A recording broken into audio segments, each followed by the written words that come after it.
Railway ಸಚಿವ ಅಶ್ವಿನಿ ವೈಷ್ಣವ್ ಬೆಂಗಳೂರಿನ ಬೆಮೆಲ್ ಸಂಕೀರ್ಣದಲ್ಲಿಂದು ಆತ್ಮನಿರ್ಭರ್ ಹೈ ಸ್ಪೀಡ್ ಬುಲೆಟ್ ರೈಲು ನಿರ್ಮಾಣ ಘಟಕ ಆದಿತ್ಯವನ್ನು ಉದ್ಘಾಟಿಸಿದರು. ಈ ವೇಳೆ ರೈಲ್ವೆ ಮಂಡಳಿ ಅಧ್ಯಕ್ಷ ಹಾಗೂ ಸಿಇಒ ಸತೀಶ್ ಕುಮಾರ್, ಬೆಮೆಲ್ ಅಧ್ಯಕ್ಷ ಹಾಗೂ ವ್ಯವಸ್ಥಾಪಕ ನಿರ್ದೇಶಕ ಶಾಂತನು ರಾಯ್ ಸೇರಿದಂತೆ ಮತ್ತಿತರರು ಉಪಸ್ಥಿತರಿದ್ದರು. ರೈಲು ನಿರ್ಮಾಣ ಸ್ಥಾವರವನ್ನು ಸಚಿವರು ವೀಕ್ಷಿಸಿದರು.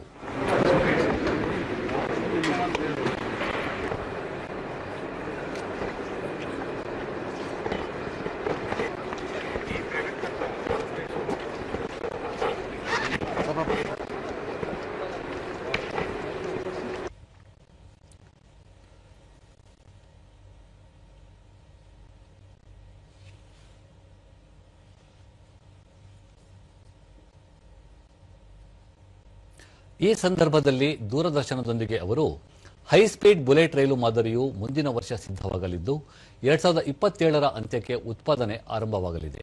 ಸ್ವದೇಶಿ ಬುಲೆಟ್ ರೈಲು ಆದಿತ್ಯ ಸ್ಥಾವರದಲ್ಲಿ ಅತ್ಯಾಧುನಿಕ ಯಂತ್ರೋಪಕರಣಗಳೊಂದಿಗೆ ಸಿದ್ಧವಾಗಲಿದೆ. ಇಂಟೆಗ್ರಲ್ ಕೋಚ್ ಫ್ಯಾಕ್ಟರಿ ಮತ್ತು ಬೆಮೆಲ್ ರೈಲಿನ ವಿನ್ಯಾಸ ಮಾಡಿದ್ದು, ಸ್ಥಾವರವು ಲೇಸರ್ ವೆಲ್ಡಿಂಗ್ ಯಂತ್ರ ಸೇರಿದಂತೆ ಅತ್ಯುತ್ತಮ ಯಂತ್ರಗಳನ್ನು ಒಳಗೊಂಡಿದೆ ಎಂದರು. ಮುಂದಿನ ಕೆಲ ತಿಂಗಳಲ್ಲಿ ಬೆಂಗಳೂರು, ಮಂಗಳೂರು, ಮಡಗಾಂವ್ ವಂದೇ ಭಾರತ್ ರೈಲು ಸೇವೆ ಆರಂಭವಾಗಲಿದೆ. ಮಂಗಳೂರು ಹಾಸನ ನಡುವಿನ ವಿದ್ಯುದೀಕರಣ ಕಾರ್ಯ ಪೂರ್ಣಗೊಂಡಿದೆ. ಈ ಸೇವೆ ಆರಂಭದಿಂದ ರಾಜ್ಯದ ಇಡೀ ಕರಾವಳಿ ಜನರಿಗೆ ಪ್ರಯೋಜನವಾಗಲಿದೆ.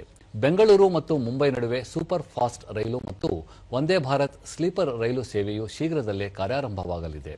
ಗುವಾಹಟಿ ಕೋಲ್ಕತ್ತಾ ನಡುವೆ ಕಾರ್ಯಾರಂಭ ಮಾಡಿರುವ ವಂದೇ ಭಾರತ್ ಸ್ಲೀಪರ್ ಸೇವೆಗೆ ಉತ್ತಮ ಪ್ರತಿಕ್ರಿಯೆ ದೊರೆತಿದ್ದು ಯಶಸ್ವಿಯಾಗಿ ಕಾರ್ಯನಿರ್ವಹಿಸುತ್ತಿದೆ ಎಂದು ತಿಳಿಸಿದರು. ಬೆಂಗಳೂರಿನ ಸಬ್ ಅರ್ಬನ್ ರೈಲು ಯೋಜನೆ ಪ್ರಗತಿ ತುಂಬಾ ಉತ್ತಮವಾಗಿ ನಡೆಯುತ್ತಿದೆ. ಇದು ತಾಂತ್ರಿಕ ಯೋಜನೆಯಾಗಿದ್ದು, ಯೋಜನೆಗೆ ತಾಂತ್ರಿಕ ಪರಿಣಿತಿಯ ವ್ಯಕ್ತಿಯನ್ನು ವ್ಯವಸ್ಥಾಪಕ ನಿರ್ದೇಶಕರಾಗಿ ನೇಮಕ ಮಾಡಲು ರಾಜ್ಯ ಸರ್ಕಾರಕ್ಕೆ ಕೋರಲಾಗಿತ್ತು. ಅದರಂತೆ ಇದೀಗ ಉತ್ತಮ ತಾಂತ್ರಿಕ ಪರಿಣಿತಿಯ ಲಕ್ಷ್ಮಣ್ ಅವರನ್ನು ಈ ಯೋಜನೆಯ ಪ್ರಗತಿ ಹಾಗೂ ಕೆಲ ತಿಂಗಳಿನಿಂದ ನಡೆದ ಕಾಮಗಾರಿಯನ್ನು ಪರಿಶೀಲಿಸಿದ್ದಾರೆ. ಯೋಜನೆಗೆ ಭೂಸ್ವಾಧೀನ ಪ್ರಕ್ರಿಯೆ ಸಹ ವೇಗವಾಗಿ ನಡೆಯುತ್ತಿದೆ ಎಂದರು. Hassan and Mangaluru is now complete.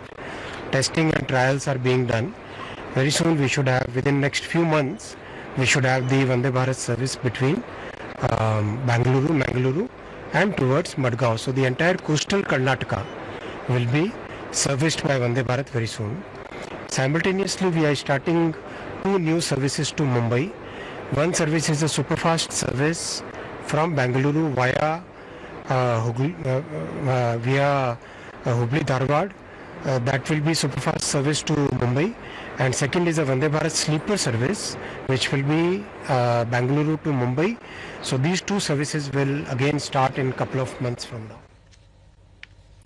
ಇದಕ್ಕೂ ಮುನ್ನ ಬೆಂಗಳೂರಿಗೆ ಆಗಮಿಸಿದ ಸಚಿವ ಅಶ್ವಿನಿ ವೈಷ್ಣವ್ ಅವರನ್ನು ವಿಮಾನ ನಿಲ್ದಾಣದಲ್ಲಿ ಸ್ವಾಗತಿಸಲಾಯಿತು.